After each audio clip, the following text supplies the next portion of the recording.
fully established. Every new reign introduces changes, yet continuity remains one of the institution's defining principles. That tradition protects public confidence by ensuring that major constitutional arrangements do not shift with every change of monarch. Edward's situation became another example. Understanding those differences helped explain why Edward's legal position attracted such careful attention. Historical precedent also played a significant role. The British monarchy has survived for centuries, partly because successive sovereigns generally respected decisions that had already been lawfully applied to every sovereign. Others questioned whether the public had misunderstood the king's powers for years, assuming they were broader than they truly are. That uncertainty fueled continuing discussion, with historians, commentators, and legal observers offering differing perspectives while remaining rooted in the same constitutional framework. As these arguments gain of how deeply that principle influences modern royal life. Supporters of this interpretation argued that the debate was never about limiting Charles personally. Instead, they believed it highlighted the constitutional boundaries that awaited Edward as Duke of Edinburgh in 2023, fulfilling the long-standing wishes of Queen Elizabeth II and Prince Philip. Because the title was granted during Charles's reign, some believed it could also be altered whenever the king considered it necessary. However, that assumption, another source of confusion, involved the distinction between royal titles and royal property. Many people naturally grouped everything together, believing titles, official residences, crown estate assets, and personal possessions all belonged entirely to the monarch. In reality, each category follows different legal rules. Crown estate property is managed separately from the monarch's private wealth, while leased royal residences are governed by contractual agreements rather than personal ownership. Titles themselves carry their own constitutional traditions and cannot automatically change every related arrangement. Overlooked the difference between the ceremonial act of granting a title and the broader legal arrangements that often surround royal responsibilities. Lawyers familiar with constitutional matters pointed out that these issues cannot simply be reduced to personal preference or family authority. They are often governed by established principles that have developed over centuries, in an institution built upon consistency rather than sudden change. Even so, uncertainty continued to surround public understanding of these issues. Some believed royal authority naturally across generations. Carefully negotiated agreements concerning royal residences have generally remained respected because they contribute to institutional continuity. Altering those arrangements without established legal processes that remain separate from personal ownership. That distinction became increasingly significant as commentators examined what powers a sovereign actually holds over such arrangements. Historical precedent reinforced the same conclusion. Would raise questions extending far beyond a single family member. For constitutional historians, that stability represents one of the monarchy's greatest strengths, preserving confidence. And so, there was widespread agreement that public understanding of royal authority had often been simplified, overlooking the complex legal framework supporting the institution itself. As those constitutional realities became clearer, the story surrounding Edward's inheritance suggested that understanding these separate categories offered a clearer explanation of Edward's position than any dramatic theory could provide. Public attention naturally intensified as these legal interpretations became more widely discussed. Some commentators argued that Edward's position appeared unusually secure because it rested upon documented constitutional practice rather than temporary personal favor. Others cautioned that royal matters often involve unique circumstances, making broad conclusions difficult. Even began to look remarkably different. Instead of presenting a contest over power, it revealed the importance of legal continuity, historical precedent, and carefully defined responsibilities that extend beyond individual reigns. The lawyers' interpretations did not remove every question, but they shifted the conversation onto firmer ground. Often note that her approach reflects the values instilled by Queen Elizabeth II and Prince Philip. Because of that reputation, many observers viewed her continued commitment to constitutional continuity as symbolically important, even without public statements directly addressing Edward's situation. At the same time, Sophie, Duchess of Edinburgh, attracted increasing recognition for her expanding public role. Over many years, she quietly built a reputation for dependable service, representing the royal family across the United Kingdom and overseas. Following the deaths of Prince Philip and Queen Elizabeth II into a new era, the growing attention reflected more than curiosity. It revealed how closely people were watching every decision made during the early years of King Charles III's reign. Among those drawing renewed attention was Anne, Princess Royal, whose reputation for respecting tradition has been established over decades of public service. Anne has consistently emphasized duty over publicity, earning widespread respect for her dedication to royal responsibilities. Although she has rarely commented publicly on private family matters, historian significance of Prince Philip's long-standing wish that his youngest son should inherit the Duke of Edinburgh title. Commentators differed in their interpretations, yet many agreed that the discussion extended beyond one title or one individual. Instead, it raised broader questions about how royal traditions are preserved as new generations assume leadership within the institution. Royal historians offered additional perspective by placing recent developments within a much longer timeline. They observed that successful transitions have often depended upon respecting carefully established. Both Edward and Sophie assumed additional responsibilities, reinforcing their importance within the working monarchy. Their measured approach contrasted with the intense public attention surrounding other members of the family, leading many commentators to describe them as steady and reliable figures during a period of significant transition. Media coverage reflected those changing perceptions. Some reports focused on Edward's constitutional position, while others emphasized the historical future. At the time, the historic residence required significant restoration before it could function as a family home. Public records show that Edward personally contributed substantial private funds toward renovation work, while additional improvements were carried out under established agreements. Those investments demonstrated a long-term commitment that extended far beyond ceremonial occupation. Rather than treating the estate as temporary accommodation, he helped restore and maintain an important historic property that had fallen into serious disrepair. Legal observers often pointed to these publicly documented arrangements as evidence that royal residences cannot simply define legal agreements that continue regardless of changes within the monarchy. Understanding that difference became essential as public interest in Edward's position intensified. Edward's connection to Bagshot Park stretched back decades. In 1998, he accepted a long-term lease on the property after extensive discussions about its be viewed through the lens of personal authority. A lease creates rights and responsibilities that exist independently of changing family circumstances. While the reigning monarch occupies a unique constitutional position, contractual agreements involving Crown estate properties follow legal principle assumptions that a new monarch could freely reshape every aspect of royal family arrangements. The surprise came because the Duke of Edinburgh title had carried unusual significance for generations. Prince Philip held it throughout most of his public life, making it one of the most recognizable roles. The King has requested that Prince Edward be made a Councillor of State. Lawyers reveal hidden royal legacy. Royal watchers were caught off guard when discussions surrounding Prince Edward's legal position began drawing renewed attention to decisions made years before King Charles III ascended the throne. Rather than focusing solely on Philip, raising fresh questions about how much of that legacy had already been settled long before Charles became king. For many observers, that realization challenged Edward's elevation as Duke of Edinburgh in 2023. Legal experts pointed toward a much broader legacy shaped over decades. Their interpretation suggested that the story was never simply about receiving a title. Instead, it involved a carefully established succession plan rooted in the wishes of Queen Elizabeth II and Prince. The greatest inheritance had never been measured by rank alone, leaving even bigger questions still waiting to be answered. Why did earlier agreements quietly bind the monarchy? How far did ownership truly extend? And what legal barriers suddenly surfaced when Charles was far less visible, but equally important?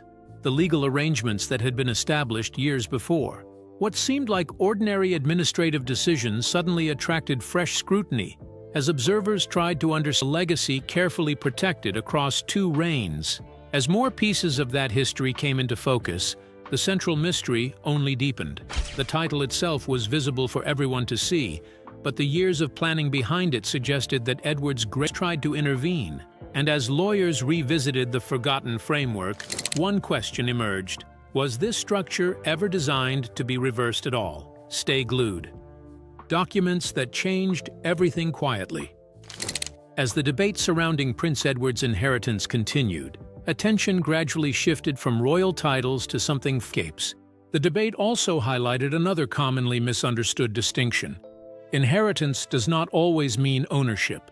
Some royal responsibilities pass through formal appointments, while certain properties are managed through leases or institutional arrangements. Other assets remain private property belonging to individual members of the royal family. Treating every category as though it falls under identical rules creates confusion and encourages misconceptions about the powers available to the reigning monarch. Legal commentary structures rather than replacing them altogether.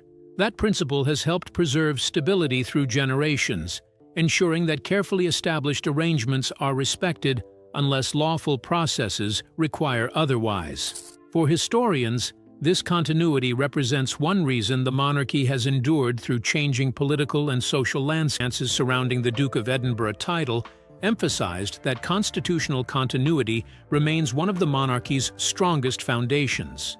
Successive monarchs inherit an institution built upon precedent, not simply personal authority. Every sovereign introduces changes, but those changes generally operate within existing legal title. In 2023, many viewed it as a simple ceremonial decision, yet others argued it represented the fulfillment of a promise carefully preserved through years of planning. That distinction soon became the center of personal preference. Those differences often remain invisible to the public, but they can become critically important whenever questions about succession, titles, or royal responsibilities emerge. Edward's circumstances appeared to illustrate growing debate. If Edward's position reflected a long-established family decision rather than a personal gift from the new king, what exactly had Charles inherited the authority to change? Constitutional experts frequently note that many aspects of the monarchy operate through long-standing convention, legal arrangements, and established precedent instead of within the royal family. Long before his death, he had publicly expressed the hope that Edward would eventually inherit the title. Queen Elizabeth II was understood to support that intention, creating expectations that stretched back decades rather than beginning with Charles's reign. When Charles officially granted Edward the emerged that reached far beyond one royal title or one generation. Why do some decisions made by a monarch become so firmly woven into the fabric of the institution that later sovereigns rarely attempt to change them? Historians have long argued that the strength of the British monarchy lies not only in its ability to adapt, but also in its commitment to continuity. That principle became increasingly relevant as attention turned from Edward himself to the lasting influence of Queen Elizabeth II and follows. But what happens when new leadership quietly questions those inherited rules? Who decides what remains untouchable? And what consequences emerge when history itself refuses to bend? Keep watching. History leaves lasting royal boundaries. As the discussion surrounding Prince Edward's inheritance continued to unfold, a deeper question: monarchy's future, the preservation of its traditions, and the lasting influence of decisions made across generations. Legacy does not simply fade inside the monarchy, it hardens into precedent, shaping every decision that follows, involving succession, titles, and long-term responsibilities. Prince Philip's influence followed a similar path. Although he never reigned as monarch, he spent decades helping define the modern identity of the royal family through public service, charitable work, and unwavering dedication to duty. His vision extended beyond his own lifetime, particularly regarding the future of the Duke of Edinburgh title. His publicly expressed wish that Edward should eventually inherit the title reflected more than personal affection. It demonstrated his desire. Prince Philip, whose decisions continue to shape the monarchy even after their deaths. Throughout her 70-year reign, Queen Elizabeth II earned a reputation for valuing stability above sudden change. Her approach was often cautious, measured, and guided by precedent rather than personal preference. Decisions made under her reign were rarely viewed as temporary solutions. Instead, they became part of a much broader institutional framework designed to preserve confidence in the crown across generations. That legacy continues to influence how many constitutional experts interpret modern royal developments, especially those who understand why Edward's position appeared more secure than many had first assumed. The discussion was no longer centered solely on family expectations. Instead, it focused on agreements, leases, and long-standing royal practices that had quietly shaped the future long before Charles became king. Those details viewed the estate simply as another royal home. Its legal status was considerably more complex.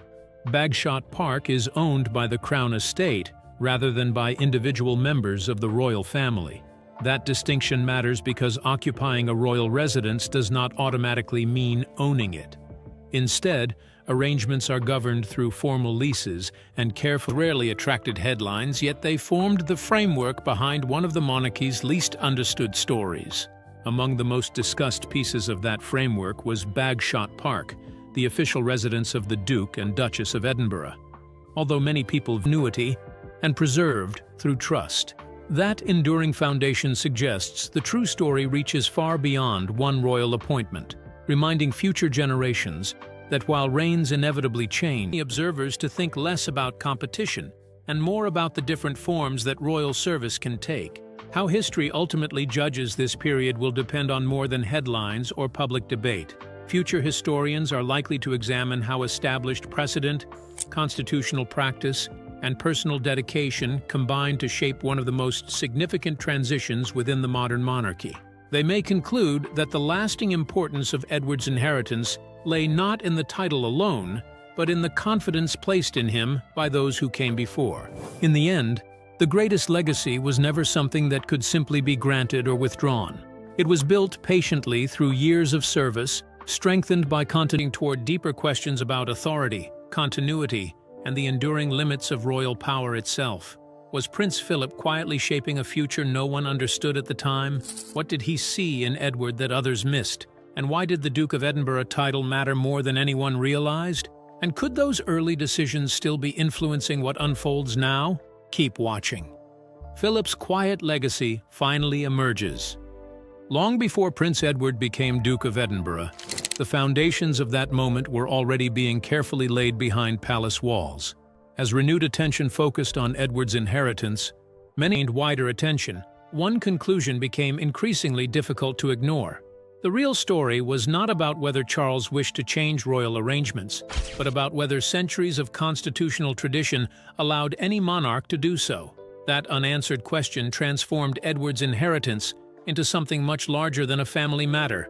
Royal observers began looking beyond recent events and back to the quiet determination of Prince Philip. What initially appeared to be a routine change of title gradually revealed itself as the final step in a plan that had taken decades to unfold.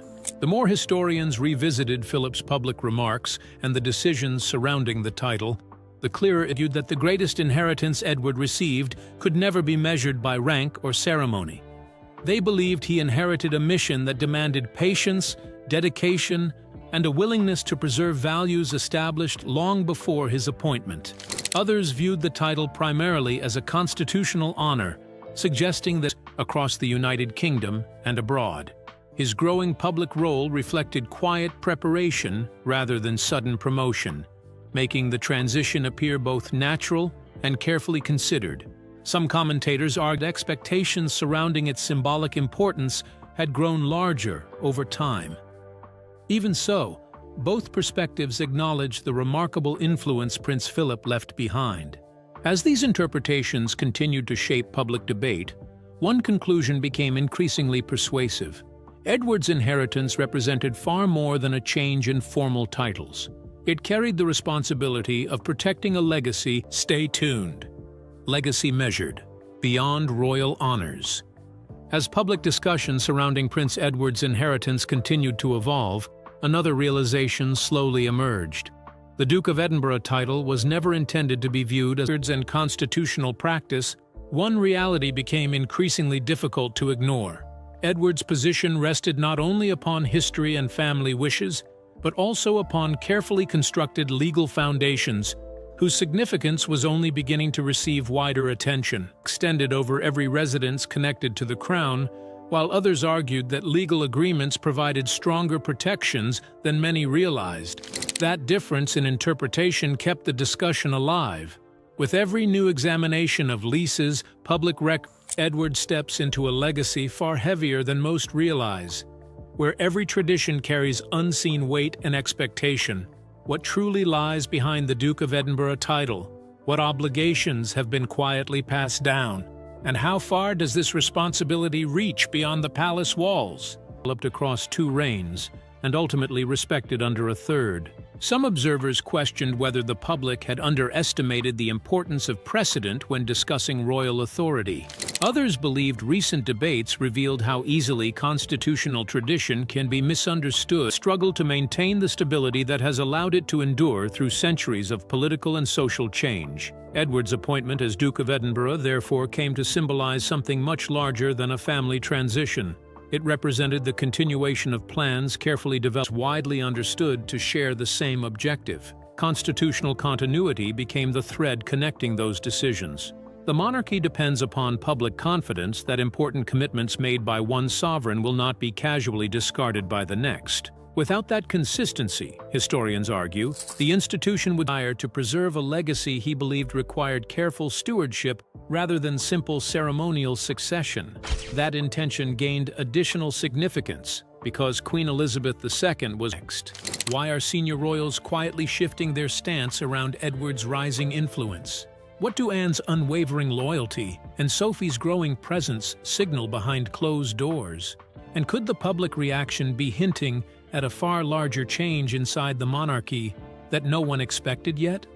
Royal divide draws growing attention. As the constitutional questions surrounding Prince Edward's inheritance became more widely understood, the conversation spread far beyond legal experts. Royal commentators, historians, journalists, and members of the public all began examining what Edward's strengthened position might mean for the future of the monarchy. What first appeared to be a debate about one member of the royal family gradually evolved into a deeper examination of how the monarchy balances tradition with law, reminding observers that its greatest strength may lie not in unlimited authority, but in the enduring rules that quietly shape every transition from one generation to the next. What had first appeared to be a straightforward succession story gradually evolved into a broader discussion about continuity, tradition, and the careful balance between preserving the past and guiding the institution in an age dominated by headlines and rapid opinion. While interpretations varied, few disputed that the decisions of Queen Elizabeth II and Prince Philip continued to carry remarkable influence. It illustrated how carefully established decisions can shape the future long after those who made them are gone. That realization transformed the discussion into something far broader than a royal family. Their legacy remained visible, not because it was repeatedly defended, but because it had already become deeply embedded within the institution itself. As the story moved forward, Edward's place within that legacy appeared increasingly clear. His inheritance reflected more than historical recognition or constitutional procedure. Family story, suggesting that history itself may remain one of the monarchy's most powerful and enduring guardians, quietly guiding each new reign with lessons written long before today's debates ever began. As Duke of Edinburgh in 2023 as the natural continuation of a role for which he had quietly prepared throughout much of his adult life. The significance of that appointment extended beyond formal publicized members of the royal family. While other royals frequently occupied newspaper headlines, he steadily carried out engagements, supported charitable organizations, and represented the crown without seeking widespread attention. Alongside Sophie, Duchess of Edinburgh, he gradually accepted increasing responsibilities, particularly after the deaths of Prince Philip in 2021 and Queen Elizabeth II in 2022. That consistent record of service helped shape public perception, leading many observers to view his appointment recognition. By granting Edward the Duke of Edinburgh title, King Charles III fulfilled the long-standing wishes publicly associated with both Queen Elizabeth II and Prince Philip. In doing so, the new reign reinforced an important, and if even Charles is limited, who truly controls the monarchy's future decisions? Let's find out. Crown power meets constitutional limits. As debate over Prince Edward's inheritance continued to grow, attention shifted away from family relationships and toward a far more complex question. How much authority does a British monarch act on long-established conventions and previous legal decisions? That distinction became increasingly important as observers examined Edward's position and the legal reasoning surrounding his role as Duke of Edinburgh. At first glance, the issue appeared straightforward.